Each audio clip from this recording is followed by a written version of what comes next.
Hi, this is Tim Smith, and this recording is being made for Aspen University School of Education for course NL 818, Leading Across Contexts and Cultures. It is for Module 6, Global Management, and the professor is Dr. Nicole McLaughlin. Introduction. This presentation examines 4 areas related to global management. The first area is the dimensions of cultural differences and leader skill sets. The second area is the multicultural dilemmas and how these promote a harmonious, diverse, and global society. The third area examines tools useful for developing high-functioning teams, including knowledge skills awareness model and leader self-awareness. The fourth area examines how each of the first 3 are related and pertain to managing globally diverse teams. Section 1 is dimensions of cultural difference, leader skill sets.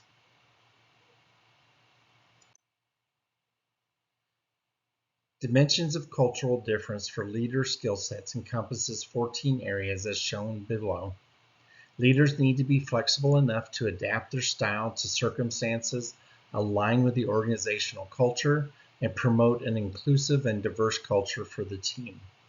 Cultural proficiency is defined as the ability to work with and navigate between and across diverse cultures fluidly, responsively, and organically according to the Terry Cross continuum of cultural competence.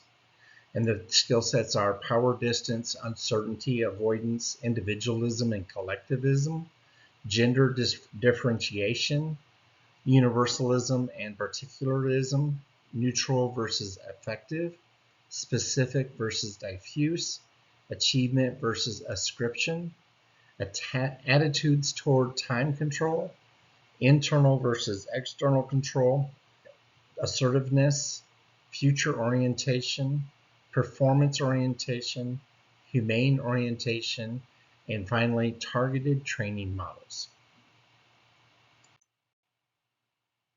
Section 2 is on multicultural dilemmas. And cultural differences in global teams can be complex and contradictory. Cultural conflicts can lead to misunderstandings and communication breakdowns.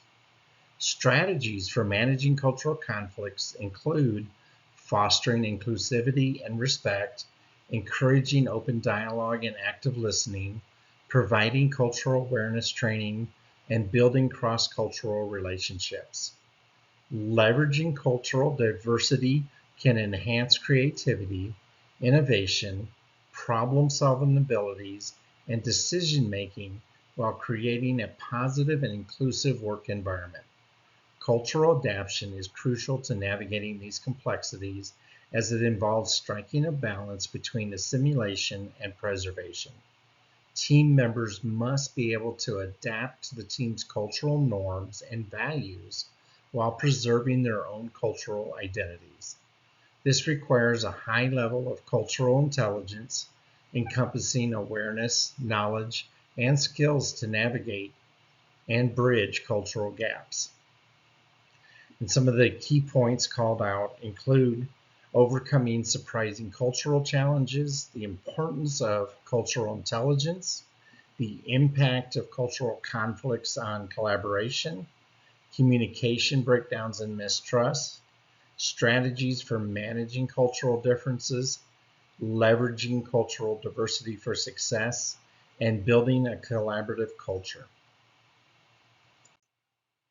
And the next section is on the knowledge, skills, and awareness model and leader self-awareness. The KSA model was developed by Sue Arredondo and McDavis in 1992, and it was originally developed for clinicians. In 2005, Connerly and Peterson expanded the model to the training of leaders in global multicultural environments. Their expanded model uses training scenarios to address stages of intercultural sensitivity to advance learners from awareness through experiential learning to the skills needed to address different challenges faced by diverse leaders.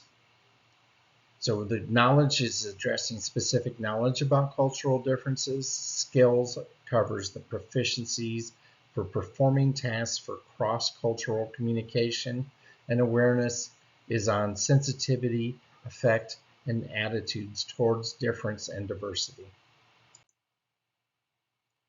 Now, the next section is on effective globally diverse teams.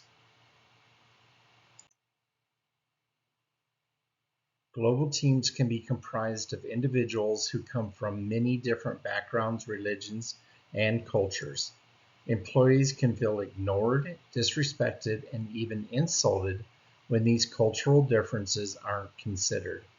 To effectively communicate and collaborate with team members across the globe, take advantage of the variety of tools and technologies at each leader's disposal.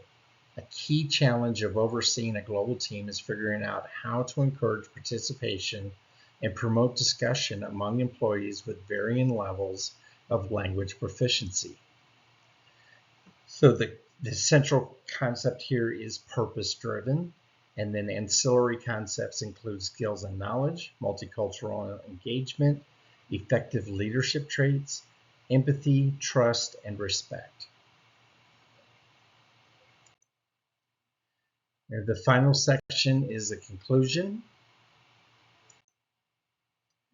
And learning from these principles and concepts in this program and then implementing them with the team and colleagues allows me to grow as a leader and develop more effective skills for managing my globally diverse team. There is a wide range of cultures and skills for the personnel in my pillar, and that with continued growth will evolve into a highly productive cross-functional team. And three key elements of this triangle pyramid is diversity, equity, and inclusion, growth of skills, empowerment of team members, and the utilization of active listening, and to coach and mentor the team leaders that are within my pillar on my leadership team and their people that are under them. The team that I run manages people from Singapore, China, Brazil, France, Germany, and across the United States, plus colleagues worldwide. So it is very important to recognize the cultural differences and also to account for the different personality types that are in the pillar.